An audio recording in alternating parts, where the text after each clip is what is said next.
On s'en va, on va voir si je peux trouver un de mes amis pour prendre ce matin. Hein, vous savez, et la Saint-Camille, son premier travail, c'est les malades qui sont dans la rue. On essaye régulièrement de les récupérer. Depuis 25 ans, Grégoire Aongbonon s'intéresse à ceux qui n'intéressent personne en Afrique. Les malades mentaux, dont une bonne partie errent dans les rues des grandes villes. Je ne sais pas si on va les trouver, parce qu'il y a des moments où ils se promènent pour aller chercher la nourriture, où ils vont fouiller les poubelles, bien sûr. Souvent, c'est ici que je les trouve. Bonjour le grand. Comment tu vas? Moi je m'appelle Grégoire. Grégoire Noyi. Midelo. Hein? Oseni. Grand Oseni. Comment tu t'appelles? Je m'appelle Tossou. Tossou. Bon, viens avec moi. Waouh.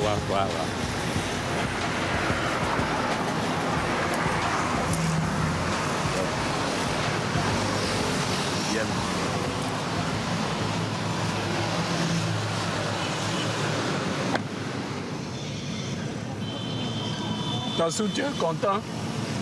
Tu es content? En tout cas, moi, je suis content pour toi.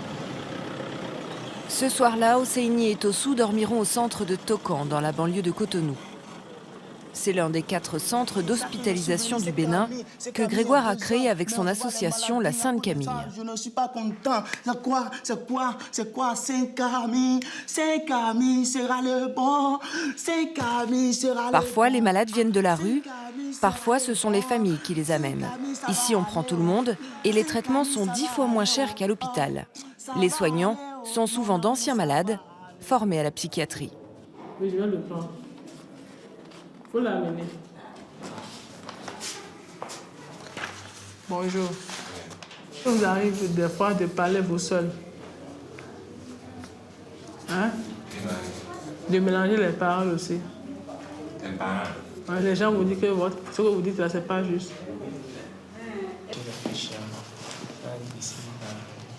Hosseini et Tossou resteront à Tokan jusqu'à ce qu'on retrouve leur famille.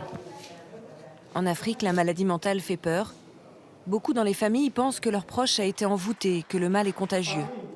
Alors Grégoire leur répète inlassablement qu'il n'y a pas de malédiction, que la maladie mentale se soigne. Comme lors de cette réunion de sensibilisation pour les familles du quartier.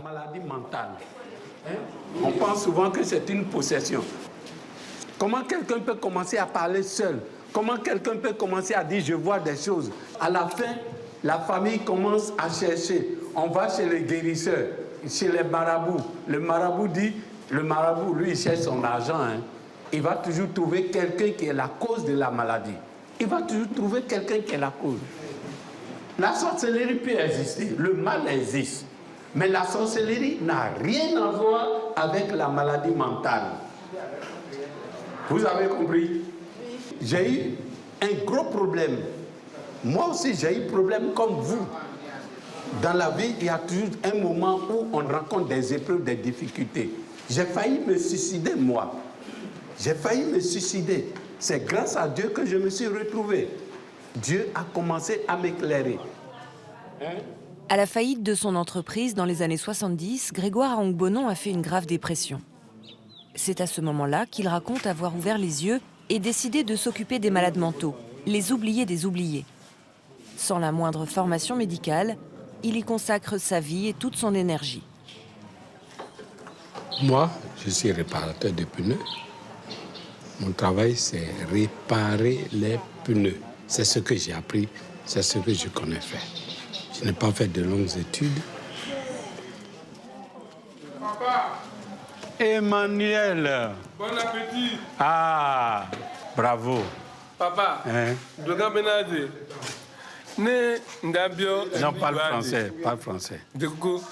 Papa, s'il vous plaît, l'Éternel Dieu. Ça fait combien de jours qu'on l'a prise maintenant?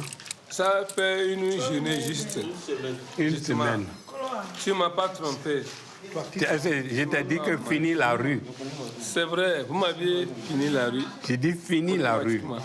J'ai vu la rue là-bas. Tu as fini la rue J'ai ici. fini la rue ici. Tu as fini la rue. Chef, Bravo. Dieu bénisse ça. Voilà. Chef, Dieu bénisse ça. Merci Chef, beaucoup. Dieu bénisse ça. Allez, mange. Papa, l'appétit vient.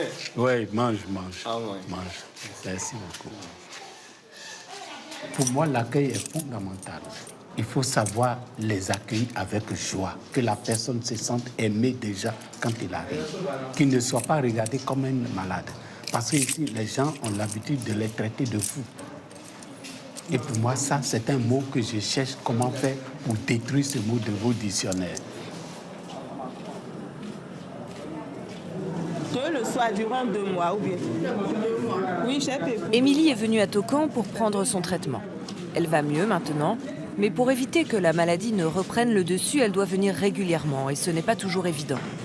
Ok, merci beaucoup. Bonne journée. Que Dieu vous bénisse. Bonjour Émilie. Bonjour. Là, avec le traitement là, et votre retard, parce que vous êtes venu en retard, comment vous vous êtes sentie là pendant ces derniers mois? Triste.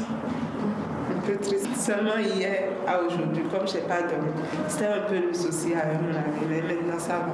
Donc là, je préfère que vous repassiez à 2 comprimés le soir, plutôt que 1. Parce que là, il y a des petits soucis actuellement, vous commencez à moins bien dormir et vous avez perdu l'appétit aussi. Émilie est tombée malade à la naissance de son fils Darine. Son mari n'a pas supporté de la voir dans cet état, il a préféré la quitter. Daryl habite à la Chola, il a 3 ans. En fait, quand j'avais accouché, j'étais bien portante. Et j'avais rejoint mon mari dans sa maison. Donc, arrivé là-bas, je ne dormais pas du tout. Chaque nuit, je ne dormais pas. J'avais l'insomnie. Donc, chaque fois, je me rappelais des choses. Quand on ne dort pas, vous voyez, la tête est un peu chauffée. Donc, je me rappelais des mauvaises choses et je ne dormais pas du tout. Je ne dormais pas du tout. C'est comme ça que ça a commencé. Et après, quand l'enfant avait 15 jours, les parents de mon enfant, ma belle famille, avaient décidé que je vienne chez mes parents. Aujourd'hui, elle vit toujours chez ses parents, avec cette image de femme répudiée qui lui colle à la peau.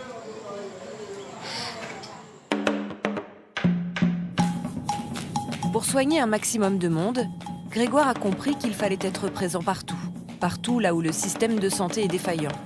Au Bénin, par exemple, il n'y a qu'une quinzaine de psychiatres pour 11 millions d'habitants. Dans le nord du pays, le manque de soins est particulièrement criant. Alors la Sainte Camille s'est associée aux congrégations religieuses déjà présentes aux 4 coins du pays pour en faire des centres relais en santé mentale. Les pères catholiques et les sœurs religieuses de Fort-Bourré, commune de Sinandé, vous informent qu'un psychiatre de renommée internationale va séjourner à Fort-Bourré. Il prendra en charge toutes les maladies mentales. Vous avez un parent qui a des problèmes mentaux, n'hésitez pas à l'amener. Quelle que soit la gravité de son mal, rassurez-vous, vous repartirez satisfait. Le psychiatre international interviendra de 8h à 18h. Yarou David, Gado Étienne. Gado Étienne. Les villageois ont été avertis par la radio de la venue à Faubouré d'une équipe de psychiatres français. Depuis 3 ans, ils prêtent main forte à la Sainte Camille. Ils viennent 2 à 3 fois par an donner des formations pour améliorer les prises en charge, notamment auprès des religieuses qui ont accepté de s'associer à la Sainte Camille et d'ouvrir leur dispensaire aux malades mentaux.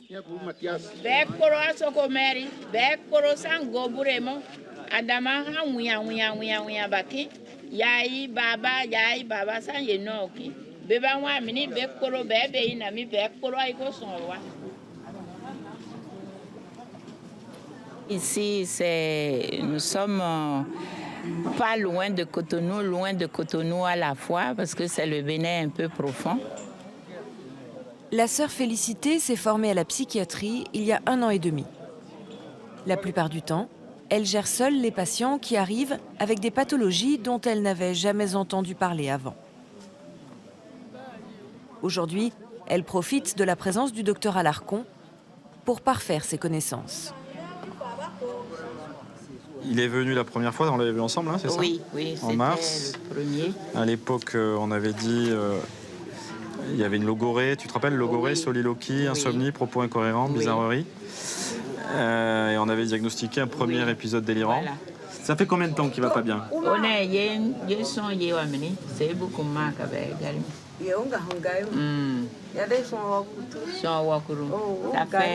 fait au moins 10 jours. Il est fatigué, il se couche et il fait plus rien. il ne fait plus rien. Ce que tu dois toujours rechercher, tu te rappelles, on avait dit, c'est les idées suicidaires. Oui. Voilà, donc ça, il faut demander, est-ce qu'il a, Mélancolie. est-ce qu'il a pensé à la mort, est-ce qu'il parle de la mort? C'est nous. Manuma. Agokia. Bananum bineko. Agne. Angoki. Il a dit non, qu'il ne veut pas mourir. Qu'il ne veut pas mourir. Mais qu'il ne sait pas vraiment ce qu'il a. Il ne sait pas ce qu'il a, voilà. Hein, donc il a une tristesse. Il a une tristesse. Bon, donc on est sur un épisode mélancolique sévère. Oui. On est sur une rechute. Oui. Hein, donc deuxième épisode, comme tu as dit. Et donc on est effectivement, comme tu l'as dit, le diagnostic trouble bipolaire. Hein. C'est en 2012 pour la première fois que William Alarcon a pris contact avec la Sainte Camille. Prends soin de toi.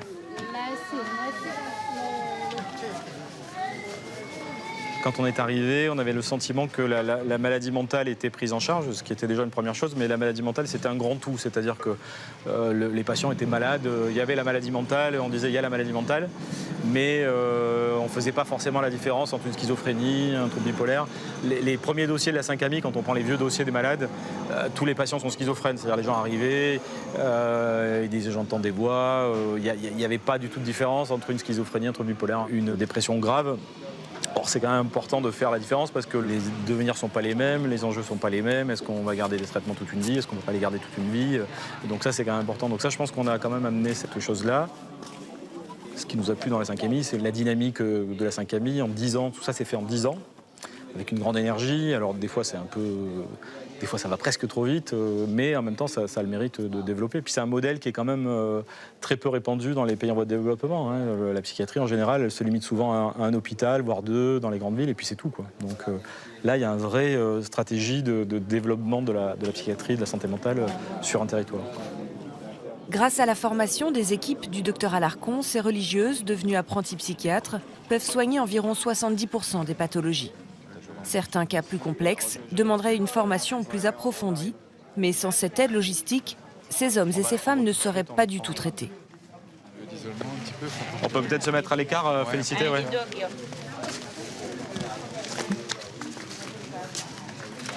Il était déjà traité pour l'épilepsie. Ah, pour l'épilepsie.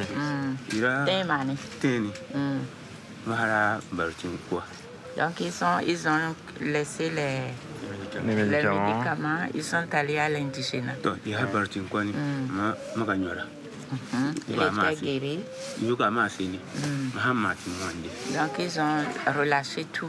Ils ont laissé les médicaments. C'est une épilepsie qui est depuis des années, qui a été traitée, puis arrêtée. Et en fait, l'épilepsie s'est aggravée. Le problème de l'épilepsie, c'est que quand elle n'est pas soignée, au bout d'un moment, il y a une souffrance cérébrale qui va créer des désordres psychiatriques, en fait. Il a ce qu'on appelle des regards périphériques, hein, c'est-à-dire que probablement il voit des choses que nous on ne voit pas. Tout à l'heure il a rigolé tout seul, c'est-à-dire qu'il y a sans doute des hallucinations dans la tête. Et puis les troubles du comportement. Et puis on voit bien le contact, on n'arrive pas à rentrer. Vous avez vu, on a essayé de rentrer en contact. C'est impossible là. La grande majorité des patients venus à la consultation ce matin sont déjà passés chez le guérisseur. Mais quand leur état ne s'améliore pas, ils viennent chez la sœur pour essayer autre chose. Et pourquoi pas les médicaments.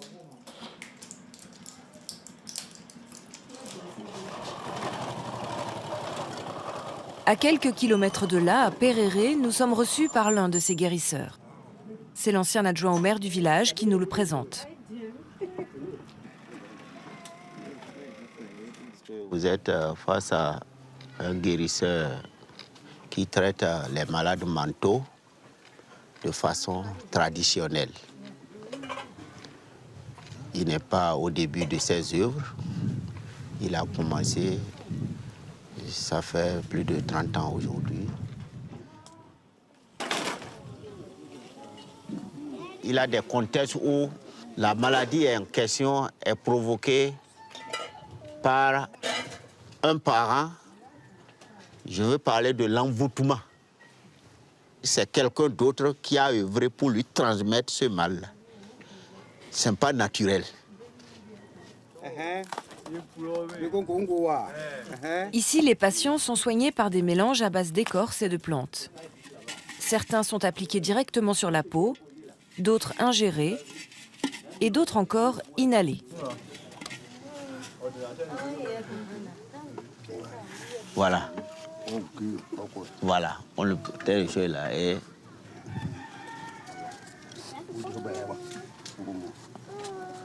Donc comme c'est une maladie mentale, il faut que ça frappe la tête là.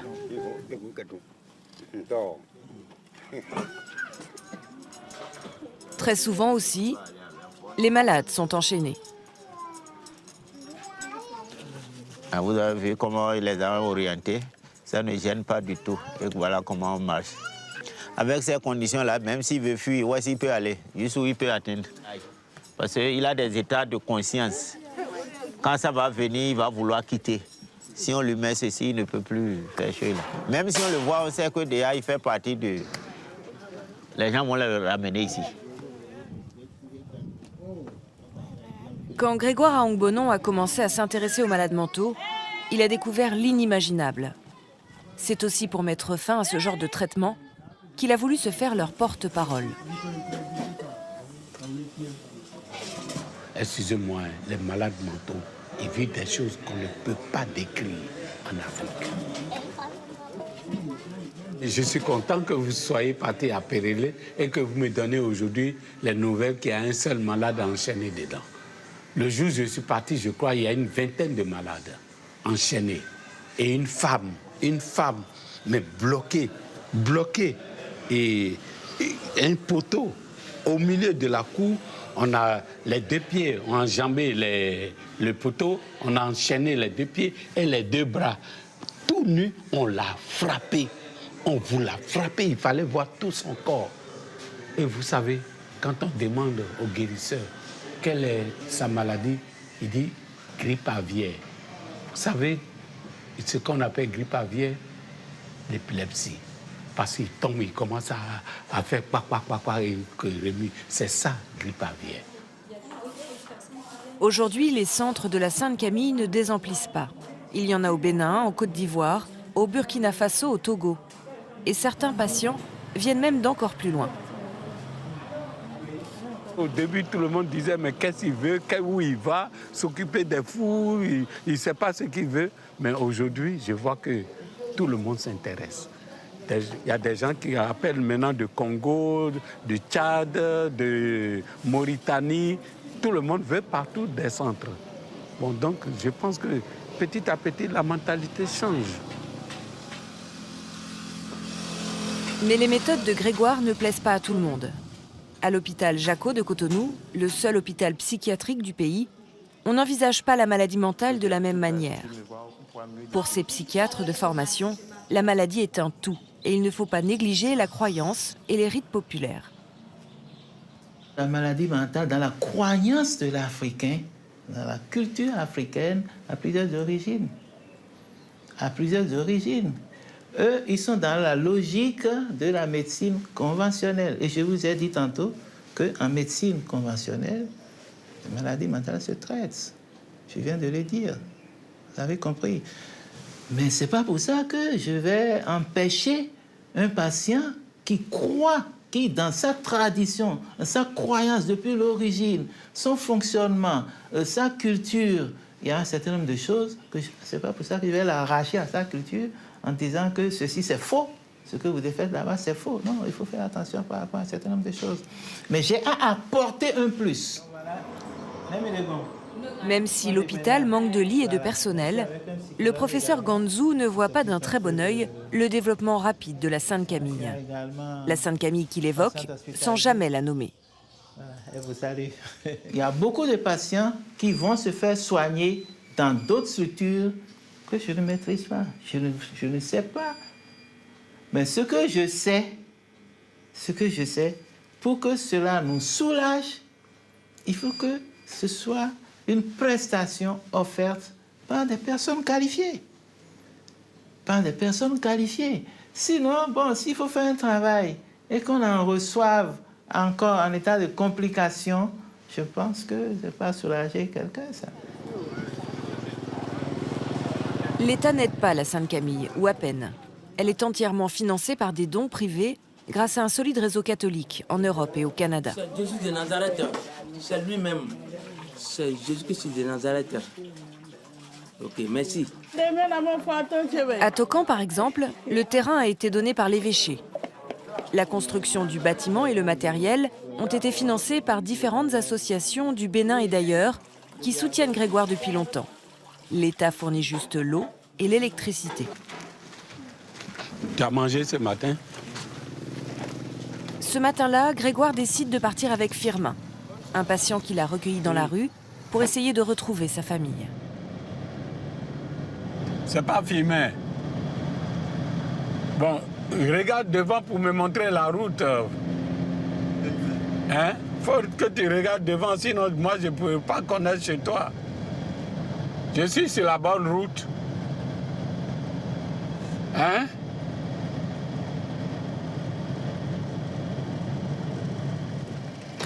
Bonjour. Oui. Verdocor fidèle. Ah, ici on est à Verdocor. Oui, fidèle. Fidèle. Verdocor terre. Hein?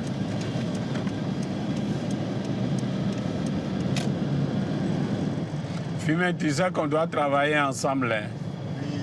Tu dois travailler avec moi. Hein? Oui. Tu as compris? Bon, un jour, il y a un patient. J'ai fait plus de 300 km. Il disait, je vais aller chez moi, je vais... Ça, c'était en Côte d'Ivoire. Il pleurait tellement, c'est une dame. Et je l'ai pris. On a fait plus de 300 km. On est arrivé, on a cherché partout, on n'a rien trouvé. On a dû faire demi-tour. Manifestement, aujourd'hui, Firmin n'est pas capable non plus d'amener Grégoire jusqu'à chez lui. Firmin, bon, mais maintenant, on retourne au centre quand tu ne veux pas me montrer la maison.